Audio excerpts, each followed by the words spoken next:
control the game and pretty much kept control of it.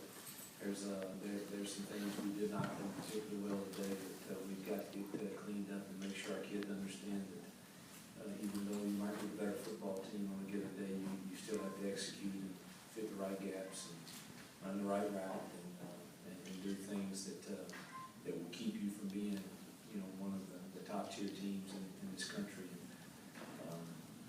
Really solid day from Bo. Thought he played really well. Our receivers, for the most part, played well. Good to see us get some explosive runs. That was good to see, and beat a pretty good football team. I think Bo threw for 300 plus yards in basically 2 quarters in one drive, and it's good to get those other kids in there for sure. I thought Rod Taylor had a really good day. Did some really good things. It was going to help us in the offensive line for sure. All right, raise your hand. We'll bring a microphone to you.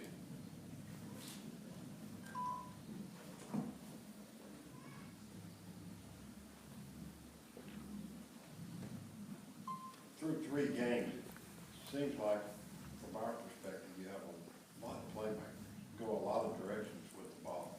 What's your comment on that? Yeah. Our system is designed to get it to a lot of different people. The more people you're getting it to, the more difficult you are to defend, I would think.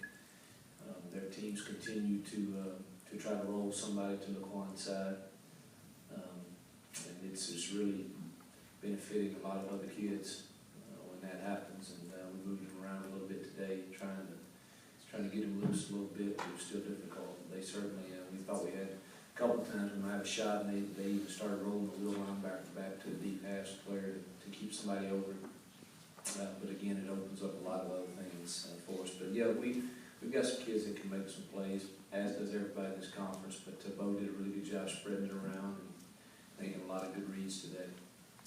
Hugh, could you talk about the way your secondary is breaking on balls to get some interceptions, and also the development you've seen in Sinquest Olson over his career?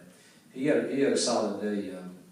The thing that I think is allowing them to make breaks on the ball is they're in the right position on the receivers. Typically, Jason's done a really good job of coaching them on technique and staying in the correct position on deep balls. And we gave up one today on Mike Hilton. He just kind of lost the ball, I think. I don't know if he was in the right position, but didn't make a play. The thing I would say about Sinquest that this is, in my opinion, the first year that he decided he was going to really buy in.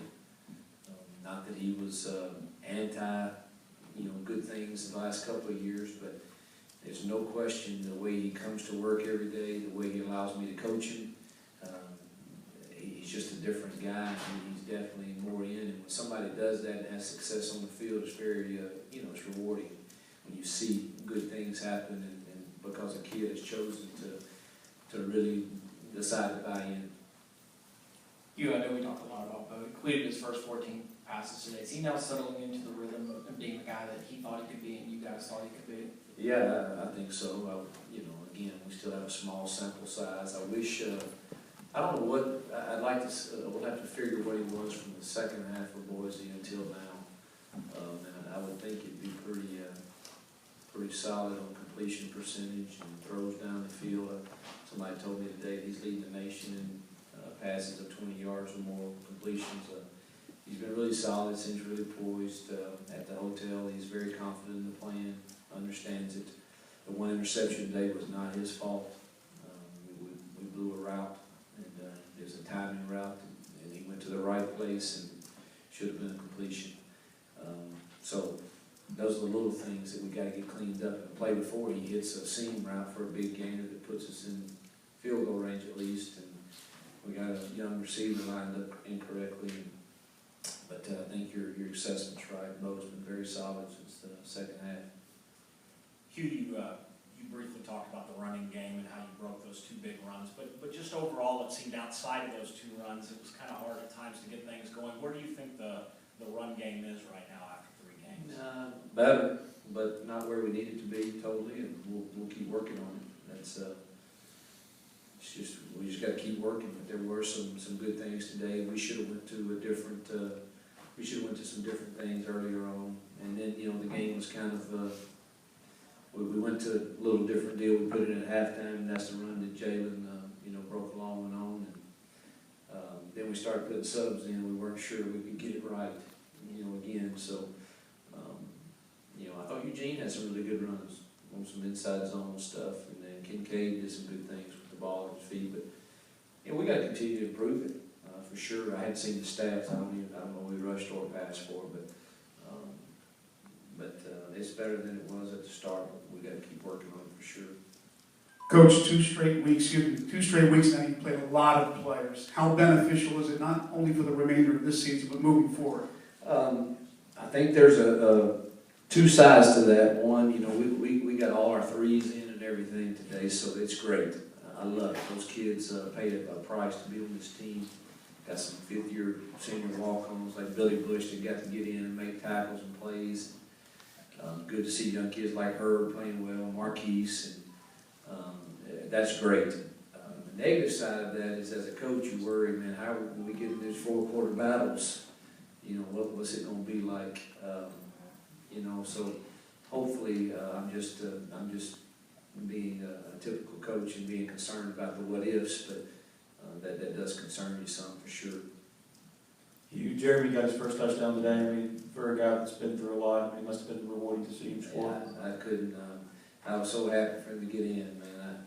I was sure hoping that it was the correct call and it did get overturned, and then we'd have to try it again, of course, and maybe he'd got in then. But you know, he's gone through a lot to get to this point, and you know, he cares so much. I mean, no one when he makes a mistake, that guy, it hurts him, it bothers him, and you know, he's gonna give us a weapon. You know, in short yardage, he's a tough load for sure. We'll go to the back of the room. Coach, how would you assess your ball club after 3 games? They asked me on the radio earlier. That's difficult. I've said since spring practice, and for anyone that would listen to me, that I know we are better than we were in year 1 and year 2.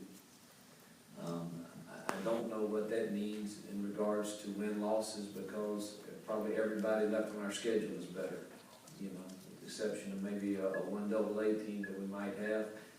You know, the rest of it is I know how Memphis is so improved, and then of course our SEC West is very difficult. So I don't know what all of that means. I do know that we're a better football team. We still have yet to play a complete 4 quarters. I say that, but you know, in the last 2 games we pulled our guys out, you know, in the third. But there's certainly some things that we've got to continue to get cleaned up, and that would hurt us in big games, like lining up incorrectly or fitting the wrong gap, or you know, those things they'll hurt you when every possession is so critical when you're playing an evenly matched team like we're getting ready to do. Go ahead. Yeah, you heard you the pregame talk about not having to stay in San Antonio. It was surreal, you said. What sort of effect did that have on you and the team? When I got the initial text, it was just so surreal. I mean, I'd just been with him that day, and you know, to me, he always seemed like just a picture of health for a guy that's his age, and so happy, and obviously has loved Ole Miss football and athletics for years. And you know, I shared with our team the day after, and then of course last night at the hotel, that we're going through a series called Proven Players. What we do at the hotel is a kind of a character traits deal that we teach them, and the O is for opportunistic. And the one thing that I know Stan would always be about is making the most of your opportunities. And when we talk about winning the day, I would have to, I would think that he's a guy that won most of his days. His children, his son adored him, his wife adored him. He was so friendly to so many people.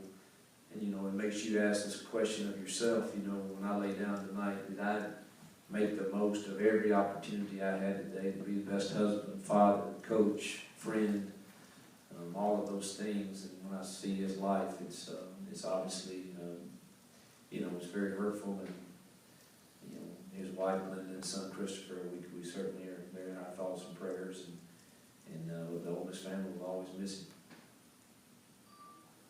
Davis, go ahead. Hugh, where are you guys health-wise going into We the got beat up